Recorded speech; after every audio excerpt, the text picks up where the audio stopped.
When a disaster strikes, you always see the heroes, right? The police, firefighters, EMS crews, all running toward the danger while everyone else is running away.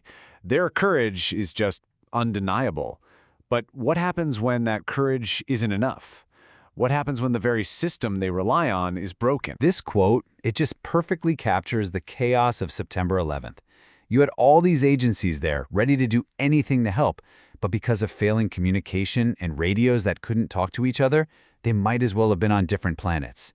This wasn't a failure of bravery, not at all. It was a failure of connection, and the cost was absolutely devastating. So how do we stop this from ever happening again?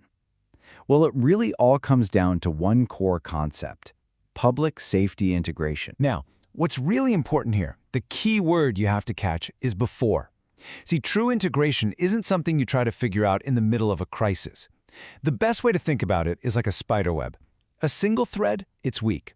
But you weave them all together and that network becomes incredibly strong. It's that pre-built web of trust and planning and communication that actually holds up under pressure. And that web, it's really built from three essential strands. First, you've got cross-scale coordination. That just means your local, state, and federal teams are all working from the same playbook.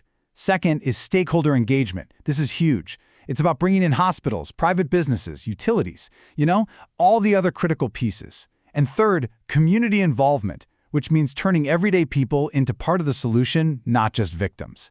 If any one of these strands breaks, the whole system is at risk. Unfortunately, if you look back, our history is just filled with tragic examples of this web completely collapsing.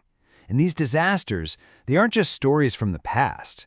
They're basically blueprints for what not to do. For decades, we saw this pattern of catastrophic events, and they all pointed to the same deep flaws. From a police action in Philadelphia in '85 to Hurricane Andrew in '92, and then terrorist attacks in New York in '93 and Oklahoma City in '95, each one was a flashing red light, a warning that, for the most part, went ignored. And this table just lays the problem bare. I mean, look at that pattern. For the move bombing, coordination failed spectacularly when the police and fire departments were basically working against each other. During Hurricane Andrew, a total lack of stakeholder engagement meant supplies were just stuck in warehouses.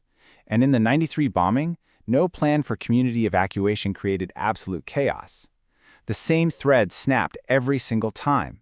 This wasn't bad luck, it was a systemic disease. With the move bombing in 1985, the breakdown was, well, it was absolute. The police and fire departments were operating like two separate armies. With no unified command, police commanders actually ordered firefighters to stand down as a fire spread, which ended up destroying 61 homes. It's a horrifying example of agencies working directly against each other's missions. And then you get to Hurricane Andrew in '92. We saw that storm coming for days. Days! But when it hit, help was just paralyzed by bureaucratic infighting, turf wars between local, state, and federal agencies.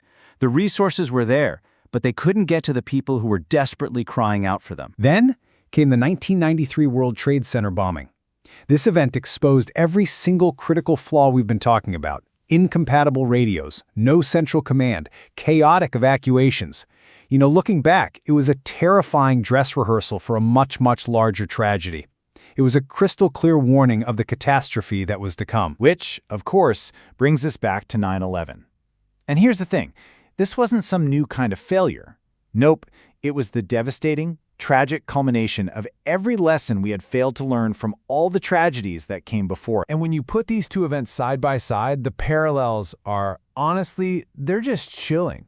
The incompatible radios in 1993, that became a fatal flaw in 2001 when police evacuation orders never reached the firefighters inside the towers.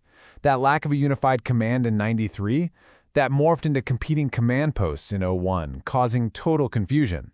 The lessons were right there. They just weren't learned. The total human cost of that systemic failure was nearly 3,000 lives. Among them, 343 firefighters from the FDNY. So many of them died after the order to evacuate was given, an order they simply never, ever received. And 71 law enforcement officers also made the ultimate sacrifice that day, caught in that very same communications void. So let's be absolutely clear. The heroes on the ground that day were let down. They were led down by a system that was fundamentally unprepared to support them. Their courage was limitless, but the system had its limits. The sheer, staggering scale of that failure finally forced a reckoning.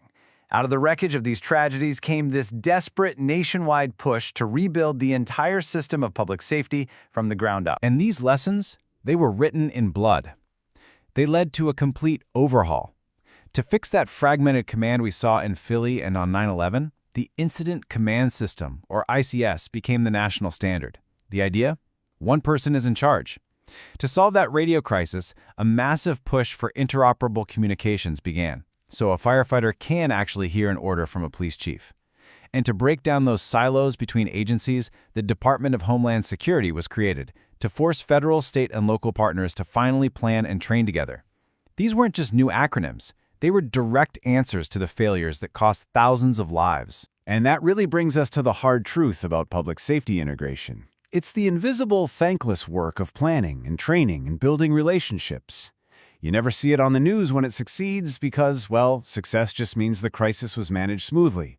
Its importance is measured by what doesn't happen. We learned at an unbearable cost that good intentions are not a strategy. The rules have been rewritten, for sure. But the question we have to leave you with is this. Is a plan on paper the same as a system that's truly prepared? That's something we have to constantly ask ourselves, because the cost of getting it wrong is a price no one should ever have to pay again.